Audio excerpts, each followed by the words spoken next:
Your church website isn't just an online presence. When done correctly, your website can be an evangelism engine that supports kingdom growth in your community. In this episode, I'm going to share some research I conducted during my PhD studies, revealing 3 website features that strongly correlated with church growth.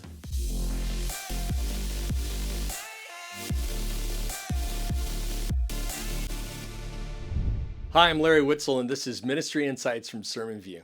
Thank you for spending a few minutes with me today.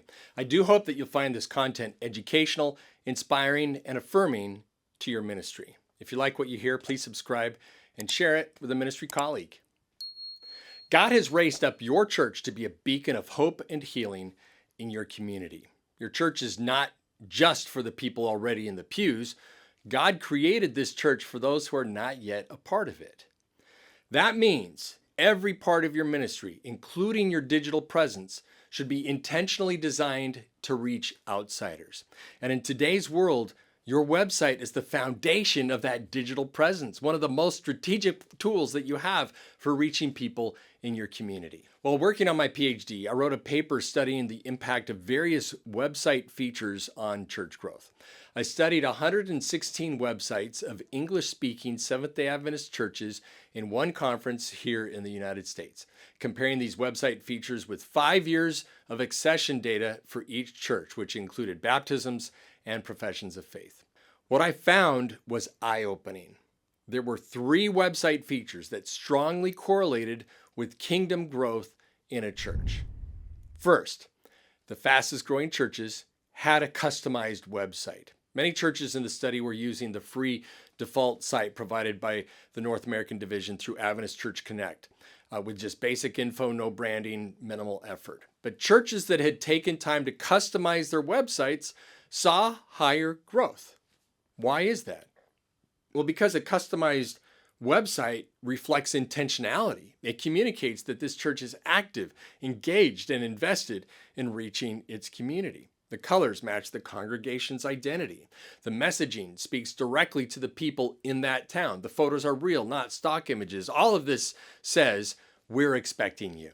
When someone visits a site that's clearly tailored and up to date, it builds trust. It feels welcoming. And it shows that your church cares about the experience of outsiders. Second, the fastest growing churches had a prominent page specifically for guests. Now, only 9% of the websites in my study had a dedicated guest expectations page linked from the homepage, but the churches that did grew 21% faster than the rest. And that's because this page answers the silent questions guests are asking. What should I wear? Where do I park? What's going to happen during the service? Will my kids have a place? It's not enough to bury this information 3 clicks deep. It needs to be front and center. A well-crafted what to expect page lowers the emotional cost of visiting by providing clarity. It reduces fear of the unknown and gives guests the confidence to show up. Third, the fastest growing churches live streamed their worship service and provided an archive of these videos on their website. Roughly 1/3 of the churches offered video archives on their websites, but those that did saw 41% more growth. That's because watching a service video lets potential guests experience your church from a safe distance. They can see how you worship, hear how you preach, and get a sense of the church culture without the risk of being a stranger in a room full of insiders. And for someone who's been hurt by church in the past or who's never even stepped into one before, that's a big deal. A video archive lets them dip their toe in before diving in. It builds familiarity, and that familiarity lowers anxiety. Churches with all 3 of these features, a customized website, a guest-focused page, and video archives of the worship service, had 6 times the number of baptisms and professions of faith as churches with none. Even just 2 of the 3 features yielded on average over 3 times more baptisms and professions of faith. So, what's driving this? Well, humans are uncomfortable with uncertainty and they feel anxiety in unfamiliar social situations. To mitigate this, they seek information about this social experience ahead of time. One study found that 59% of guests visited a church's website before attending, and 36% said that they decided not to come based on what they saw or didn't see on the website. These three features help answer these unspoken fears. Will I fit in? Will it be awkward? Will I be safe? That means that your website is not just a marketing tool, it's a ministry tool, a digital front door. And when it's done well, it reduces anxiety and increases the likelihood someone will actually come through your church doors. Paul said in 1 Corinthians 9:22, I try to find common ground with everyone, doing everything I can to save some. Today, your website can be that common ground. So, your church exists for the people who are not yet part of it.